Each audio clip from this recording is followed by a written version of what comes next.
আচ্ছা, ছোট রঙ্গিত রিভার থেকে উঠেই কিন্তু 20 সেকেন্ডের মধ্যে এই সুইমিং পুলটা পড়বে বিজনবাড়ি ব্যাম্বু রিসর্টে। পুলটা কিন্তু পুরো ব্লু ওয়াটার, ব্লু ক্লোরিনেটেড ওয়াটার। দারুণ এনজয় করছি আমরা এখানে। আমার পিছনে শেষাদ্রি আর মাম্পু, ওরাও কিন্তু দারুণ এনজয় করছে। মাম্পু বলো কেমন লাগছে? চলো একটা আন্ডার ওয়াটার শট নেওয়া যায়, জলটা কতটা স্বচ্ছ একবার নিজেরাই তোমরা দেখে নাও, আসো।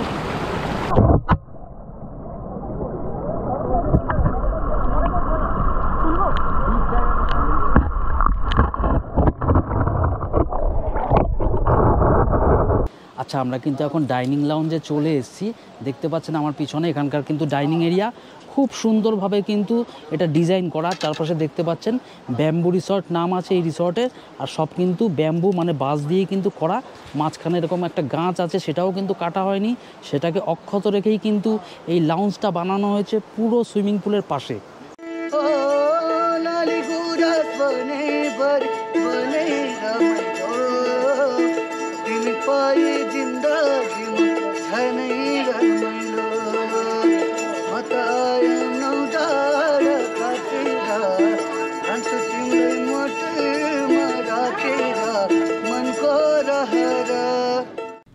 বেশ কিছুদিন ধরে রিকোয়েস্ট আসছিল যে মশাই, দার্জিলিংয়ে তো অনেক যাই, কিন্তু দার্জিলিংয়ের আশেপাশে ভালো কি অফবিট ডেস্টিনেশন হতে পারে। তো আমার এই সিরিজে আমি আনতে চলেছি পরপর 3টে দুর্দান্ত দার্জিলিংয়ের অফবিট ডেস্টিনেশন, যেখানে কিন্তু আপনারা দার্জিলিংয়ে একদিন থেকেও বাদ বাকি দিনগুলো সেখানে থেকে আনন্দ করে ঘুরে নিতে পারবেন। আমার কিন্তু দারুণ লেগেছিল এই অফবিট ডেস্টিনেশনগুলো, যেগুলো এই সিরিজে কিন্তু আমি আপনাদের সাথে শেয়ার করতে চলেছি। তো আজকের এই এপিসোডে আমি শেয়ার করব আমার একদম শেষ দিনের অফবিট স্টেকেশনের গল্প। কারণ আমার বেশ কিছু বন্ধুবান্ধব কিন্তু বলেছে তারা ছবি দেখে কিন্তু লোকেশনটা তাদের দারুণ লেগেছিল, আর তারা খুব তাড়াতাড়ি সেখানে প্ল্যান করতে চায়। তো সেই জন্য আমি আমার লাস্ট এপিসোডটা কিন্তু প্রথমেই পাবলিশ করছি, আর তারপর আসবে পরপর তার আগের ভিডিওগুলো।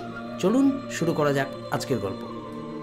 আর হ্যাঁ, যদি ভিডিওটা ভালো লেগে থাকে তাহলে কিন্তু অবশ্যই লাইক করবেন, আমার এই ভিডিও লিঙ্কটা কিন্তু বন্ধুবান্ধবের সাথে শেয়ার করবেন, আর অবশ্যই আমার ট্রাভেল চ্যানেলটা কিন্তু সাবস্ক্রাইব করবেন।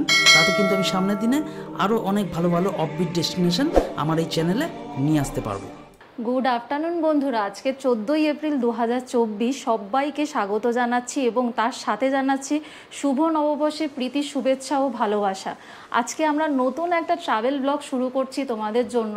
দার্জিলিং থেকে মাত্র 2 ঘন্টার দূরত্বে এই বিজনবাড়ি ব্যাম্বু রিসোর্টটি। আমার তো এক কথায় রিসোর্টটি দুর্দান্ত লেগেছে, কিন্তু আশেপাশের ট্যুরটা আমরা পরে করাচ্ছি। এখন আমরা মানে হোম ট্যুরটা করিয়ে নিচ্ছি, কারণ এটা একটু পরেই অগোছালো হয়ে যাবে, তাই ভাবছি আগে রুম ট্যুরটা তোমাদের জন্য করে দিই। এখানে 2টো প্রিমিয়াম সাইজের কিন্তু বেড রাখা রয়েছে, যেখানে আপনারা চাইলে 4 জন কিন্তু আরামসে থাকতে পারবেন। সাথে একটা টেবিল রাখা রয়েছে, ল্যাম্প রাখা রয়েছে। সব থেকে বেশি ভালো লেগেছে ব্যাক সাইডের এই এটাকে, হ্যাঁ, উডেন প্যানেলটা ভালো লেগেছে, এবং সাথে 2টো চেয়ার রাখা রয়েছে। চেয়ারটাও দিকে দেখো, দুটো বেডই কিন্তু স্ট্যান্ডার্ড সাইজে 6x7, তো 2 জন 4 জন কিন্তু আরামসে শুতে পারবেন। 4 জন আরামসে শুতে পারবেন।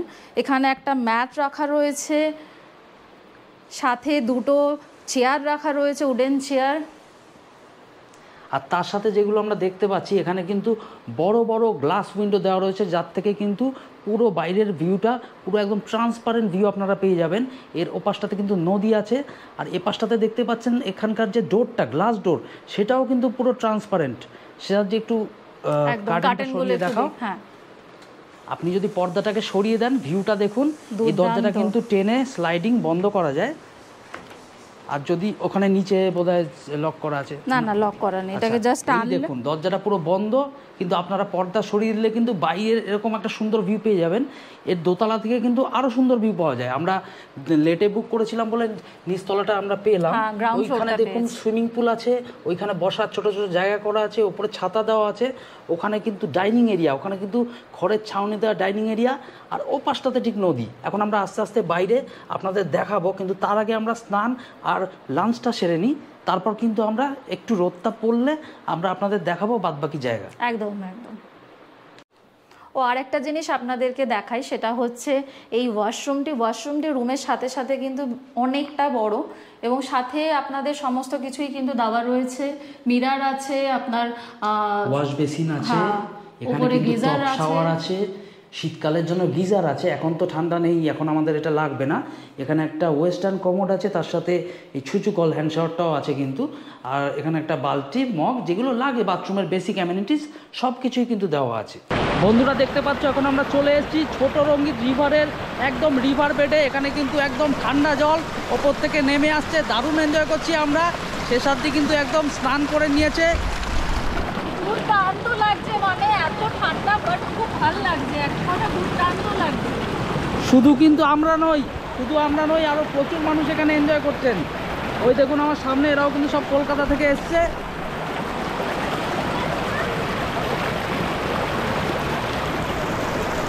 আপনারা কোথা থেকে এসছেন?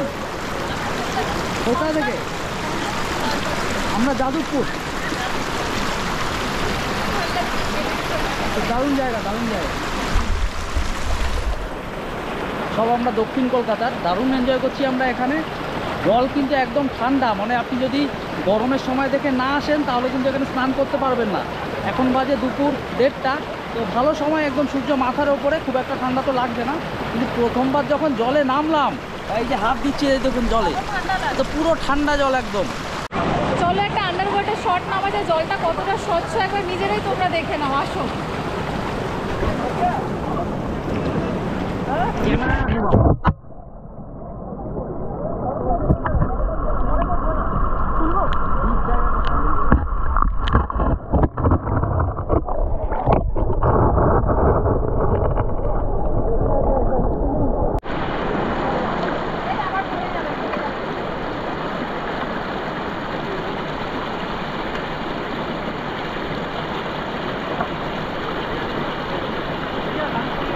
চলুন, নদীতে কিন্তু অনেক সময় কাটানো হলো। আমি কিন্তু স্নান করিনি, কারণ স্নানটা করব সুইমিং পুলে, কারণ আমার মেয়ে কিন্তু সুইমিং পুলে স্নান করবে। নদীর জল কিন্তু খুব ঠান্ডা, ওই জন্য নদীতে আমি মেয়েকে আর নামাচ্ছি না। চলুন সুইমিং পুলে যাওয়া যাক। আচ্ছা, ছোট রঙ্গিত রিভার থেকে উঠেই কিন্তু 20 সেকেন্ডের মধ্যে এই সুইমিং পুলটা পড়বে বিজনবাড়ি ব্যাম্বু রিসর্টে। পুলটা কিন্তু পুরো ব্লু ওয়াটার, ব্লু ক্লোরিনেটেড ওয়াটার। দারুণ এনজয় করছি আমরা এখানে। আমার পিছনে শেষার্থী আর মাম্পু, ওরাও কিন্তু দারুণ এনজয় করছে। মাম্পু বলো কেমন লাগছে? শেষা বলো কেমন লাগছে? খুব ভালো লাগছে, জাস্ট ওয়াও। মানে ওই সোনারঙ্গিত রিভার থেকে এসে আবার আমরা এখানে করছি, জাস্ট ভালো লাগছে, খুব ভালো লাগছে আর খুব এনজয় করছি। আপনারা শুধু ভিডিও দেখলে হবে না, আমার নাম রেফারেন্স দিয়ে চলে আসুন এখানে। আশা করছি কিছু ডিসকাউন্ট দিয়ে দেবেন। আমি ওনারের সাথে কথা বলবো। এই পুলের পাশেই কিন্তু বসার জায়গা, রাত্রেবেলা আমরা এখানে বসে এনজয় করবো, আপনাদের দেখাবো। আর ঠিক পুলের ওপাশটাতে কিন্তু ডাইনিং এরিয়া, ওখানে কিন্তু লাঞ্চ ডিনার হয়। খুব এনজয় করছি আমরা এখানে, তার সাথে নদীর আওয়াজ পিছনে শুনতে পাচ্ছেন। চলুন একটা ডুব সাঁতার দিই এবার। আচ্ছা, তাহলে আজকে আমরা এখন অবধি কী কভার করলাম? দুপুর 1টার সময় এখানে পৌঁছে কিন্তু আমাদের কিছুক্ষণ ওয়েট করতে হলো, রুমটা ফ্রেশ করে আমাদের দিল। তারপরে কিন্তু বাথরুম কিছুক্ষণ ইউজ করেই আমরা চলে গেলাম পাশে রিভারে, সেটা আপনাদের দেখালাম। তারপর কিন্তু আমরা সুইমিং পুলে বেশ মজা করলাম। তারপরে এসে কিন্তু পুরো আবার ফ্রেশ হয়ে স্নান করলাম বাথরুমে। এখন বাজে দুপুর 2:45 আমরা কিন্তু এখন লাঞ্চের ডাক এসে গেছে, আমরা লাঞ্চ করতে যাচ্ছি। চলুন ওখানে দেখাচ্ছি লাঞ্চে কি আছে আজকে আমাদের। এই এখন আমরা গুটি পায়ে চলেছি লাঞ্চ লাউঞ্জের ওদিকে। ওখানে কিন্তু খাবার দাবার দেওয়া হয়, লাঞ্চ ডিনার সব কিছুই ওখানে সার্ভ করা হয়। তাছাড়া আপনারা যদি চান, আপনারা রিকোয়েস্ট করলে কিন্তু এই সুইমিং পুল এবং নদীর মাঝখানে এই জায়গাটাতেও ওনারা কিন্তু খাবার সার্ভ করে দিতে পারবেন। আমরা কিন্তু রাতে এখানটায় খাবো, এখন আমরা ওখানটাতেই যাব। ওই জায়গাটায় কিন্তু লাঞ্চ সার্ভ করা হবে। আচ্ছা, আমরা কিন্তু এখন ডাইনিং লাউঞ্জে চলে এসেছি। দেখতে পাচ্ছেন আমার পিছনে, এখানকার কিন্তু ডাইনিং এরিয়া খুব সুন্দরভাবে কিন্তু এটা ডিজাইন করা। চারপাশে দেখতে পাচ্ছেন ব্যাম্বু রিসর্ট নাম আছে এই রিসর্টের। আর সব কিন্তু ব্যাম্বু, মানে বাঁশ দিয়ে কিন্তু করা। মাঝখানে এরকম একটা গাছ আছে, সেটাও কিন্তু কাটা হয়নি, সেটাকে অক্ষত রেখেই কিন্তু এই লাউঞ্জটা বানানো হয়েছে পুরো সুইমিং পুলের পাশে। ওখানে আরও 2জন গেস্ট এইমাত্র আসলেন। ওখানে কিন্তু ব্যাম্বু রিসর্ট বলে একটা ছোট্ট রিসেপশন রাখা আছে। ওখানে খাওয়ার দাওয়ারের সময় যাতে বেশি লোক থাকলে ওখানে একজন থাকেন কোঅর্ডিনেট করবার জন্য কার কী লাগছে। তো এই যে আমাদের খাওয়ার দাওয়ার কিন্তু একদম গরম এইমাত্র সার্ভ করে দিয়ে গেল। সেসবজি কী দিয়েছে একটু বলে দাও। রাইস দেওয়া হয়েছে, বাট এতটা রাইস আমাদের মনে হয় না এতটা লাগবে। অনেকটা রাইস আছে, কমসে কম 5 জনের হয়ে যাবে।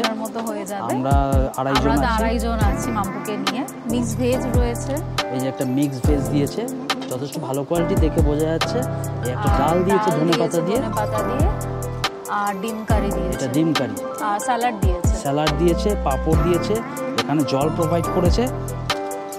খাওয়ার থেকে বড় কথা এই চারপাশের যে এনভায়রনমেন্ট, আর চারপাশ থেকে কিন্তু একটা হালকা হাওয়া আসছে। সকালের দিকটা একটু গরম ছিল, আজকে হালকা হাওয়া আসছে। এখন বাজে দুপুর ঠিক 3টে। আমরা এখন লাঞ্চ করব এখানে, লাঞ্চ করে একটু নদীর পাশে গিয়ে রেস্ট করব। আজকে কিন্তু কোনো রকম ঘুম নেই, ঘরে ঢোকা নেই, কারণ এই চারপাশের মানে সেরেনিটি যদি উপভোগ করতে হয় তাহলে কিন্তু আপনাকে বাইরে বসেই উপভোগ করতে হবে। ঘরটা তো খুবই সুন্দর, কিন্তু আমরা কিন্তু ঘরে সেরকম কাটানোর প্ল্যান নেই। আমরা আজকে বাইরে বসেই সারাটা সময় কাটাবো। চলুন লাঞ্চ করে জানাচ্ছি খাবারটা কেমন ছিল। আমি আগের দুদিনও দুটো হোমস্টেতে খাবার খেলাম, কিন্তু এই হোমস্টেতে খাবারের কোয়ালিটি এত ভালো। আমি তো এখনও আমিষ খাইনি, নিরামিষে ডাল আর সবজিটা একটু টেস্ট করেছি। এই দেখুন ডালটা, তার সাথে স্যালাডে একটু লেবু চিপে নিয়েছি, আর তার সাথে হালকা কাঁচা লঙ্কা কামড়। দুরন্ত। এখানে খাওয়ারও এত ভালো, মানে আইডিয়ার বাইরে। আপনারা কিন্তু নির্দ্বিধায় চোখ বন্ধ করে চলে আসুন এই বিজনবাড়ি ব্যাম্বু রিসর্টে। আমি আন্দাজ করতে পারছি আবার আমিষটাও কতটা টেস্টি হবে, দেখেই বোঝা যাচ্ছে। আচ্ছা, দুপুরবেলা যে আমরা এখানে খাওয়া দাওয়া করলাম, খাওয়া দাওয়া কিন্তু অনবদ্য ছিল, কোনো রকম অভিযোগ খাওয়া দাওয়া সম্পর্কে নেই। তারপর আমরা 1 ঘন্টা রেস্ট নিলাম ঘরে, তারপরে আমরা আমাদের ড্রোনটাকে উড়ালাম সুইমিং পুলের আশেপাশে। সেই ড্রোন শট কিন্তু আমি আপনাদের সাথে এই ভিডিওতে শেয়ার করব। আর তারপরে এখন আমরা চলে এসেছি একদম রিভার বেডের পাশে একটা রিভার ভিউ রুমের এখানে। তো এখানকার রুমের যে ক্যাটাগরি আছে সেটা দু রকম, একটা হচ্ছে রিভার ভিউ রুম আর একটা হচ্ছে নন রিভার ভিউ রুম। 2 ধরনের রুমই কিন্তু খুব সুন্দর। নন রিভার ভিউ রুমগুলো কিন্তু লাক্সারির দিক থেকে বেশি সুন্দর, আর রিভার ভিউ রুমগুলো কিন্তু মানে আপনার রিভারের পাশেই যে লোকেশান সেই হিসেবে বেশি সুন্দর। মানে দেখুন, আমরা ব্যালকনিতে এখন দাঁড়িয়ে আছি রিভার ভিউ রুমের, আর পাশেই কিন্তু এই যে শেষাদ্রি বসে আছে, এই যে রিভার বয়ে যাচ্ছে, একদম ছোট রঙ্গিত নদী পাশ দিয়ে কিন্তু বয়ে যাচ্ছে। শেষাদ্রি, কেমন লাগছে বলো ব্যালকনিতে বসে? ব্যালকনিতে বসে তো আমাদের হচ্ছে নন রিভার ভিউ রুম, আর এটা হচ্ছে রিভার ভিউ রুমের ব্যালকনিতে বসে কিন্তু আমেজটা কিন্তু আরও দুর্দান্ত লাগছে, কারণ এই ছোটারাঙ্গিতের কলকালানি আওয়াজ কানে যে আসছে না, এটা দুর্দান্ত লাগছে, ভাষায় প্রকাশ করা যাবে না। আচ্ছা, রুমগুলো তো অকুপাইড রয়েছে, তাই জন্য আপনাদের রুমের ভিউটা দেখাতে পাচ্ছি না, কিন্তু এটা ট্যারিফ কী রয়েছে সেটা অবশ্যই আপনাদেরকে জানিয়ে রাখতে চাই। যদি আপনারা ডবল অ্যাকুপেন্সিতে আসতে চান তাহলে এটা পড়বে হচ্ছে 2500 পার পারসন, আর যদি আপনারা ট্রিপলে যেতে চান তাহলে এখানে পড়বে হচ্ছে 1800 পার পারসন। আর যদি this is for river view room, double occupancy হচ্ছে 2500 আর ট্রিপল অকুপেন্সি হলে 1800। এবার বলে দাও যে নন ভিউ রুমগুলো কীরকম? নন ভিউ রুমগুলোতে যদি যান তাহলে হচ্ছে ডবল অ্যাকুপেন্সিতে যদি যান তাহলে পড়বে 2250, আর যদি ট্রিপল অ্যাকুপেন্সির ওপরে যেতে চান তাহলে সেটা পড়বে 1800 পার পারসন। আচ্ছা চলুন রুমগুলোর নাম্বার ওয়াইজ কি আছে আপনাদেরকে দেখিয়ে দিই, আসুন।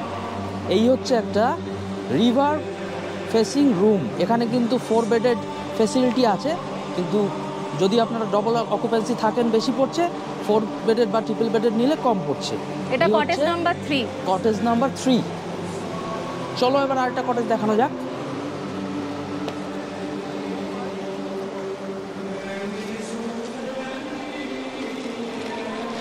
আচ্ছা, আপনাদের তো বললাম যে এখানে 2টো ক্যাটাগরির রুম আছে, আর সেই হিসেবেই ট্যারিফ।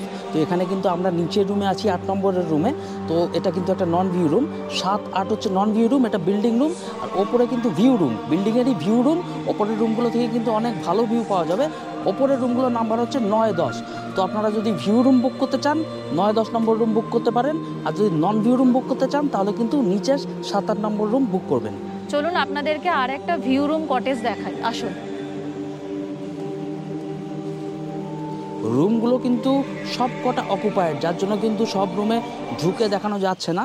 কিছু কিছু রুমে কিন্তু আমরা রুমের ওনারের থেকে পারমিশন নিয়ে ব্যালকনিতে দাঁড়িয়ে আমরা দেখাচ্ছি। এই হচ্ছে আর একটা রিভার ভিউ কটেজ রুম। কটেজের কোনো নাম্বার টাম্বার দেওয়া আছে না? কটেজের নাম্বার এই দেখুন, রুমটা খোলা আছে কিন্তু অকুপায়েড। হ্যাঁ, অকুপায়েড তো রয়েছে। ভেতরে ঢোকা তো উচিত হবে না, কারণ ব্যালকনির অ্যাক্সেস কিন্তু ভেতর দিয়ে। তো আপনারা চাইলে এই রুমটাও বুক করে নিতে পারেন। এটাও কিন্তু একদম রিভার বেডের পাশে ভিউ রুম। আচ্ছা, আমরা এতক্ষণ আপনাদের যে রুমগুলো দেখালাম সেগুলো কিন্তু রিসর্টে ঢুকেই সুইমিং পুলটা পড়ছে তার ডান দিকে। তো সুইমিং পুলের বাদিকেও কিন্তু বেশ কিছু কটেজ আছে, সেই জায়গাটায় আমরা এখন এসেছি। শেষের দিকে বলবো সেই জায়গাগুলো আপনাদের দেখাতে। আচ্ছা, সুইমিং পুলের বাদিকেও কিন্তু 3টে কটেজ আছে, 4, 5 and 6। 5 নাম্বার কটেজটা কিন্তু আপনার রিভার ভিউ কটেজ রয়েছে, সেটা একটু দেখিয়ে দাও তমাল। এই হলো কটেজ নাম্বার 5। এটাও কিন্তু বেশ সুন্দর। এর সামনে দিয়েই কিন্তু বয়ে গিয়েছে ছোট রঙ্গিত রিভার।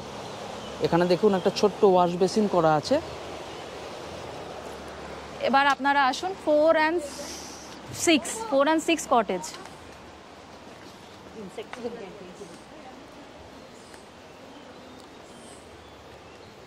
এটা কটেজ নাম্বার 6 আছে। এই দেখুন, এই হলো গিয়ে কটেজ নাম্বার 6। সবকটাই কিন্তু সিমিলার ক্যাটাগরি কটেজ। 6 আর ওটা হচ্ছে 4। হ্যাঁ, ওটা হচ্ছে 4। হ্যাঁ, এখানেও কিন্তু বেশ গাছপালা প্রচুর আছে। আর এই হচ্ছে এনাদের একটা ডাইনিং এরিয়া। জাস্ট এই কটেজগুলোর জন্য কিন্তু একটা সেপারেট জায়গা এখানে করে দেওয়া হয়েছে। দেখতে পাচ্ছেন এখানে আপনারা খাবার দাবার তো খেতেই পারবেন, তাছাড়া আপনাদের প্রিয় পানীয় চা, কফি, বিয়ার, এনিথিং যা খুশি নিয়ে কিন্তু আপনারা এখানে বসতে পারবেন। কারণ এর পাশেই কিন্তু দারুণ অ্যাম্বিয়েন্স, পাশেই পুরো ছোট রঙ্গিত রিভার বয়ে চলেছে। দেখতে পাচ্ছেন কুলু কুলু শব্দ করে বয়ে চলেছে ছোট রঙ্গিত রিভার।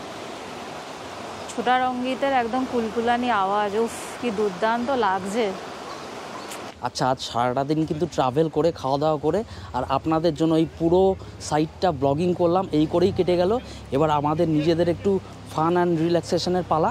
আমরা এখন নদীর ধারে বসবো। নদীর ধারে বসে একদম ক্যামেরা ফ্যামেরা খুলে রেখে নিজেদের মতো কোয়ালিটি টাইম স্পেন্ড করব আর রিল্যাক্স করব। চলুন আজকের মতো এখানেই শেষ করছি। রাত্রেবেলা ডিনারটা আপনাদের দেখাবো জাস্ট, তারপরে আবার কাল সকালে আপনাদের সাথে দেখা হচ্ছে। এরপর সন্ধেবেলা ছোটা রঙ্গিত নদীর ঠিক পারে এখানে কিন্তু আমাদের বসবার জন্য অ্যারেঞ্জমেন্ট করা হয়েছিল। আর তার সাথে ছিল 1 কাপ চা আর দুর্দান্ত পকোড়া। আর তার সাথে ছিল এখানে গান বাজনা আর নাচ।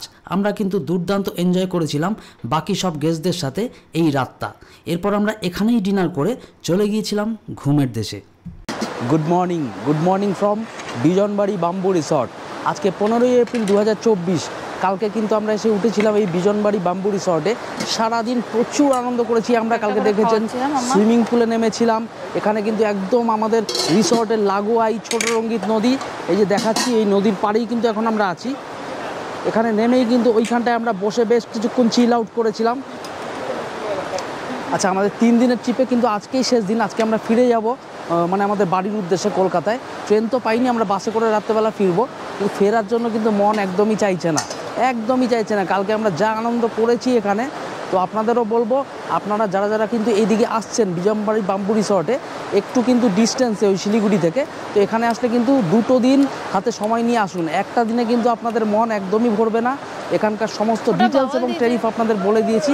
এখন আমাদের কিন্তু নদীর পাড়েই একদম ওই আমব্রেলা করা একদম ছাউনির নিচে কিন্তু ব্রেকফাস্ট সার্ভ করে দিয়েছে। এই দেখুন ব্রেকফাস্ট। আমরা এখন ব্রেকফাস্ট করে রওনা দেবো বাড়ির উদ্দেশ্যে। শেষাদ্রি কি দিয়েছে ব্রেকফাস্টে? পুরি দিয়েছে আর হচ্ছে ছোলা আলুর তরকারি দিয়েছে। কেমন হয়েছে খেতে? এদের তো এখানে খাবার দুর্দান্ত, বলার কিছু নেই। দুর্দান্ত। পুরিটা কি আটার না ময়দা? আটা ময়দা মিলানো। চলো ব্রেকফাস্ট করা যাক, তারপরে আমরা দেখছি ডিরেক্ট শিলিগুড়ি যেতে পারি বা ভায়া দার্জিলিং হয়ে যেতে পারি। দার্জিলিং গেলে কিন্তু কেভেন্টার্সে অবশ্যই একটা প্ল্যাটার খাবো।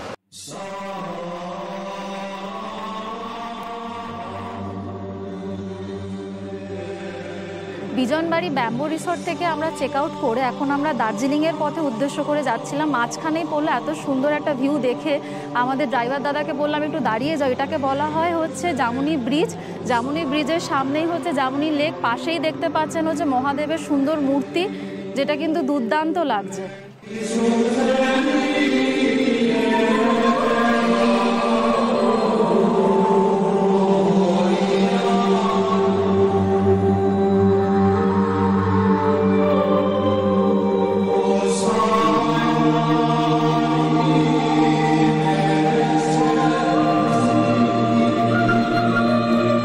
আচ্ছা, যারা যারা কিন্তু দার্জিলিংয়েও থাকছেন তারাও কিন্তু এই জায়গাটায় আসতে পারেন। ড্রাইভার দাদা যেটা বললেন, দার্জিলিং থেকেও কিন্তু অনেকে এই জায়গাটায় সাইট সিইং করে যান। আপনারা কিন্তু গাড়ির সাথে ডাইরেক্ট কথা বলে নেবেন যে আপনাদের সাইট সিইংয়ে আপনারা এই প্লেসটা রাখতে চাইছেন। আজকে তো এই পার্কটা বন্ধ আছে, আমি দেখছি। এই জামুনি ব্রিজের যে সামনে মহাদেবের মূর্তি আছে, এখানে কিন্তু একটা জামুনি লেকও আছে। এই দেখাও সেরাজি, এই হচ্ছে জামুনি লেক। আপনারা কিন্তু চাইলে এই জায়গাটাও সাইট সিইং করতে আসতে পারেন। এখন তো বন্ধ আছে, আপনারা আসলে কিন্তু একটু খোঁজখবর নিয়ে নেবেন যে লেকটি খোলা আছে না বন্ধ আছে। চলুন এখন যাওয়া যাক দার্জিলিংয়ের দিকে।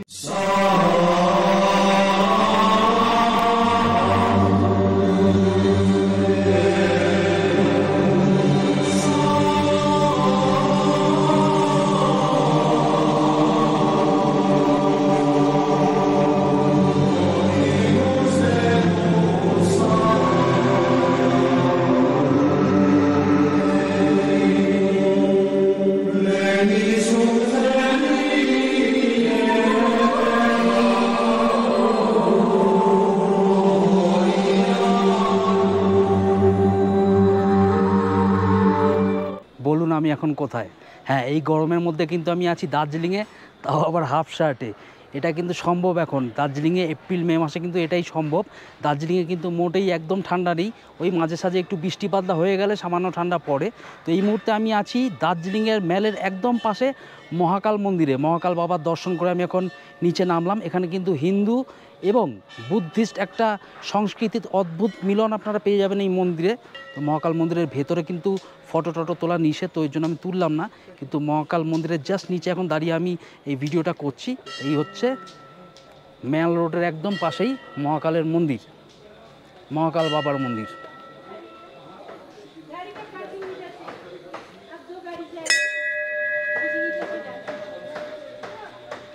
এইবারে কিন্তু আমরা এসেছিলাম টোটালি অফবিট ডেস্টিনেশন এক্সপ্লোর করতে। আমরা 3টে আলাদা আলাদা অফবিট ডেস্টিনেশনে ঘুরেছি, আপনাদের দেখিয়েছি পরপর সেই ভিডিও বিভিন্ন এপিসোডে।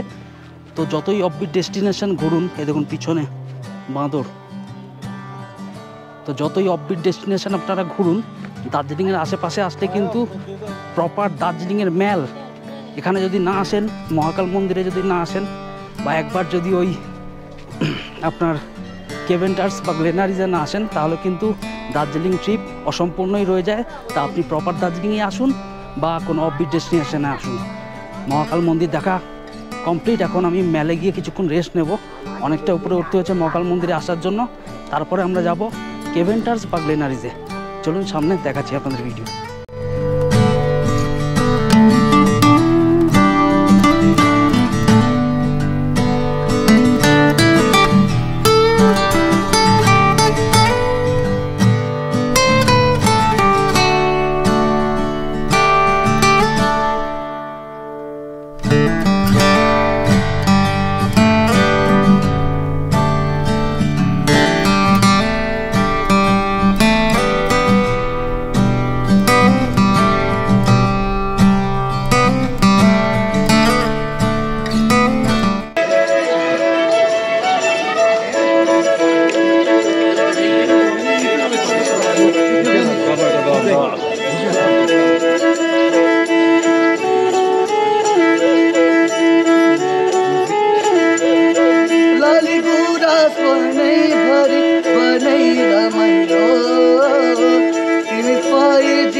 দার্জিলিংয়ে আসবো আর কেভেন্টাসে একবারও আসবো না, এটা কি হয়? তাই দার্জিলিংয়ে কেভেন্টাসে এসে আমরা এই মুহূর্তে অর্ডার করে ফেলেছি এই চিকেন প্ল্যাটারটি, যেটা দুর্দান্ত দেখে লাগছে। খেয়ে দেখতে হবে কেমন। ওফ, আমার তো দেখে আর তয়েস হচ্ছে না, তাই খেয়ে দেখি কেমন হয়েছে। দুর্দান্ত। আজকের মতো এই এপিসোডটা আমরা এখানেই শেষ করছি। নেক্সট এপিসোডে আবার আসবো নতুন কোনো জায়গার গল্প নিয়ে। চলুন, ভালো থাকবেন সবাই। Thanks for your time.